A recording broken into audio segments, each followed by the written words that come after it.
Rupi, oh Rupi Kaur, how does your garden grow?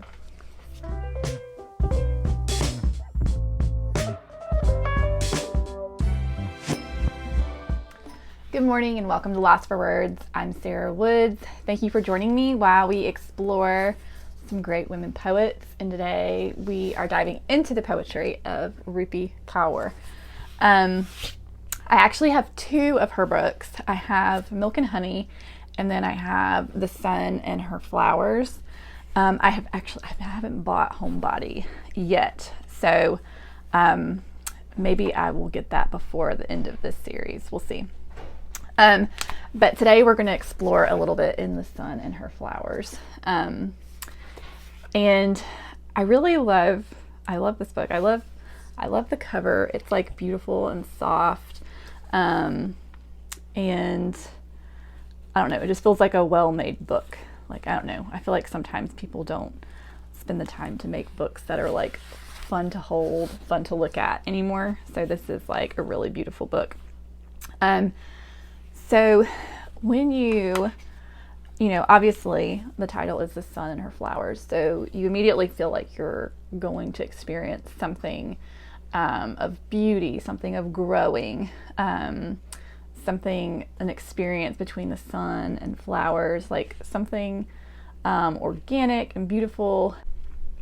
So when you open this book, the chapters of this book are split into 5 sections, and each section has something to do with what flowers do. And the first chapter is called Wilting.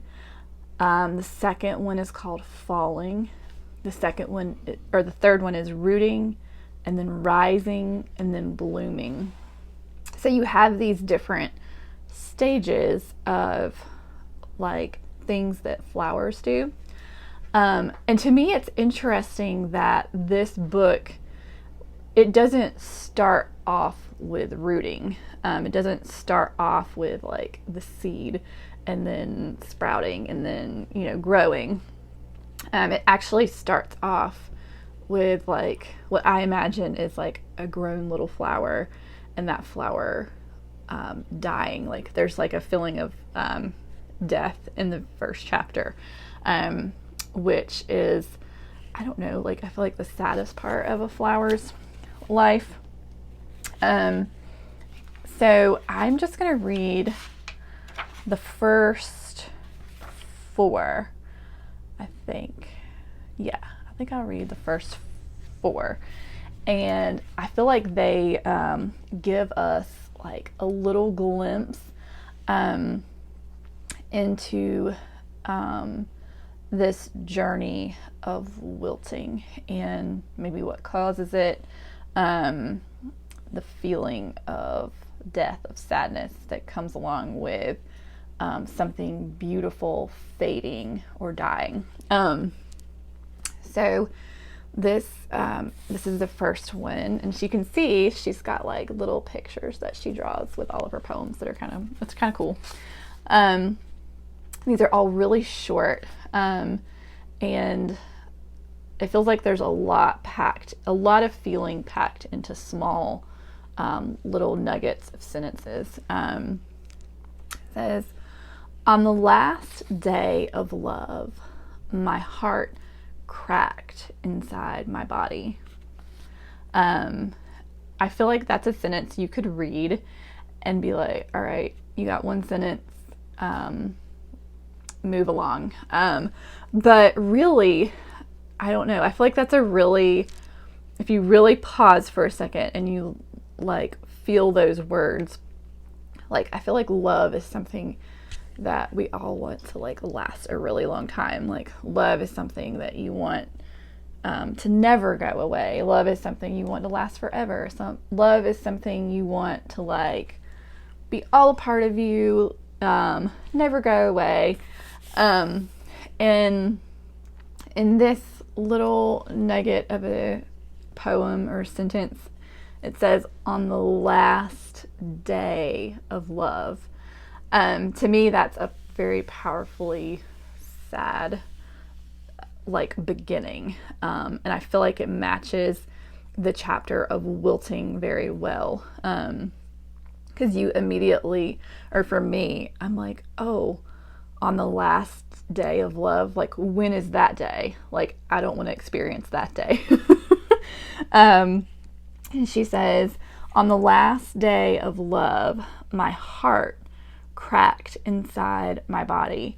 Like, so she goes, so the when, the what's happening, it's the very last day of love. And then she explains what happens inside of her body on the last day of love. And she says, my heart cracked inside my body.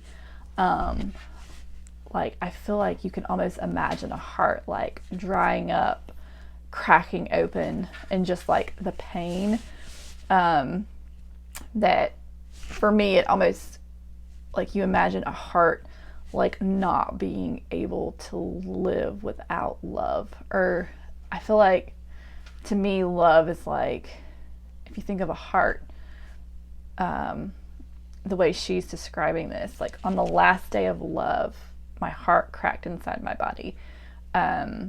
It's almost like taking away the air, like her heart needed to live. It's like taking away, it's like the suffocating of a plant, the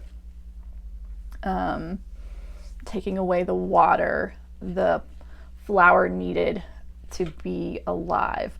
The very thing that the heart survives on is love. And so on the last day of love, my heart cracked inside my body. I feel like that's a very powerful way to start off a book. A whole book about, like, that you know is going to lead towards blooming, like the sun and her flowers. Like, it makes you think of something beautiful and happy, but really, we're about to start on a journey that starts with a lot of pain, and it feels very tragic. The next page, it says, I spent the entire night casting spells to bring you back. To me, like, that's like, it's like a short, tiny little sentence. And it doesn't rhyme. It doesn't, I don't know. Like, for me, it doesn't make me, it's not like, oh, this is a poem. But when you read these together, it's like you're following someone's unfolding, following someone's, like, someone's actual inner journey. And if yesterday, so if on this day, on the last day of love, my heart cracked inside my body. So the last day of love is ending, and her heart has cracked inside her body. And so I feel like in this next sentence, you can sort of feel the desperate attempt to, like, get love back. I don't know, I think of, like, casting spells, I think of, like, witchcraft, and it makes me think of someone who's, like, desperately trying to control something or manipulate something that they don't have control over. They're like, what do I have to do? Like, what do I have to do to get love to stay? What do I have to do to get love to come back? And it's like, all right, I'm pulling out all my magic, all my spells, everything I have to pull out to make love stay. I spent the entire night casting spells to bring you back. I think it's interesting. You can see, this is the picture that she drew. And it sort of has a feeling of despair, and that feeling that, okay, she's, pulled out all her best witchcraft, all her best spells, all her best whatever to get love to stay, and, like, it didn't work, oh, this makes me so sad. Let's see. The next one is a little bit longer. So she's had her last day of love. Her heart has cracked inside her body. And then she spent the entire night casting spells to bring this person back, this person that represented love to her. And then she says, I reached for the last bouquet of flowers you gave me, now wilting in their vase. One by one, I popped their heads off and ate them. To me, that's a really weird little piece. So then you have, like, she's been casting spells, doing everything in her power to make love stay, to get this person to come back, and it hasn't worked. And then you see her, like, look over, and, like, there's the last flowers that love gave her, and they're wilting there, and that's the last remnants of this person maybe that represented love to her. And like, you can still feel like that sense of, like, desperate for love to not go away. And it's weird. It's like almost, she starts to she says, one by one, I popped off their heads and ate them. To me, it almost has, like, a feeling of starving. And, like, that's, like, she's, like, reaching for the last scraps of love that she has in front of her and, like, eating them. To me, like, I don't know.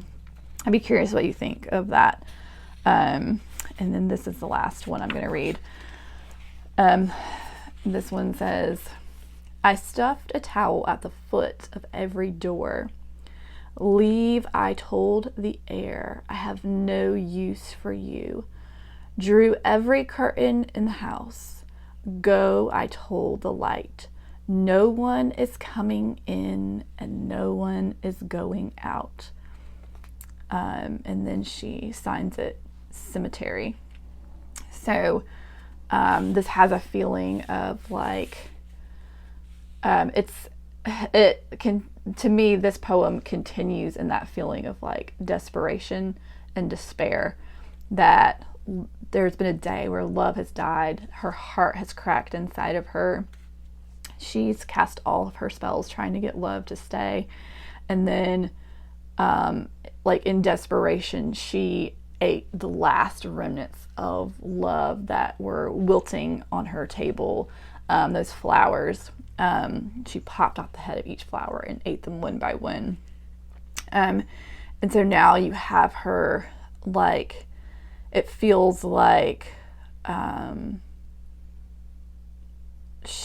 it feels like, to me, in this poem, like, her reason for living has sort of left her, is gone.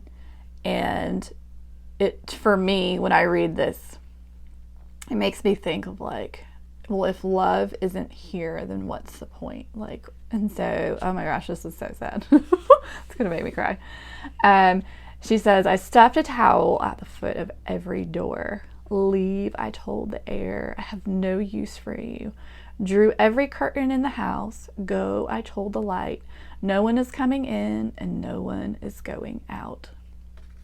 I feel like in this poem, I can feel her pain in this poem, and this, like, decision, like, okay, if love isn't going to be here, then there's no reason to breathe. There's no reason to, like, keep going. And so you can feel this, like, this desperation that's kind of, like, you could feel in the other poems of trying to not lose love. And then, like, okay, it's gone. That feeling of, like, being left with, like, this really sense of, like, purposefulness, meaninglessness, and there's, like, no point. And so she's like, I'm done. To me, that's what this feeling is. It's like, if there's no love, then I'm not going out there and no one's coming in here. And she starts to stuff towels at the bottom of every door, and she's telling the air to leave, and she closes all the curtains. Like, when you think of flowers, the sun and her flowers, you think of some, like flowers needing light to grow, flowers needing air to grow. And she's like, basically, I'm done, and like, no more air, no more light. I'm not doing anything else to grow flowers. And then she signs it cemetery. I don't know. I feel like those are very powerful first for pieces to put at the beginning of your book on flowers, and to do your first chapter on wilting. It's that feeling of, I don't know, it kind of to me has that feeling of being left, of being like abandoned almost, and left, I don't know, that feeling of like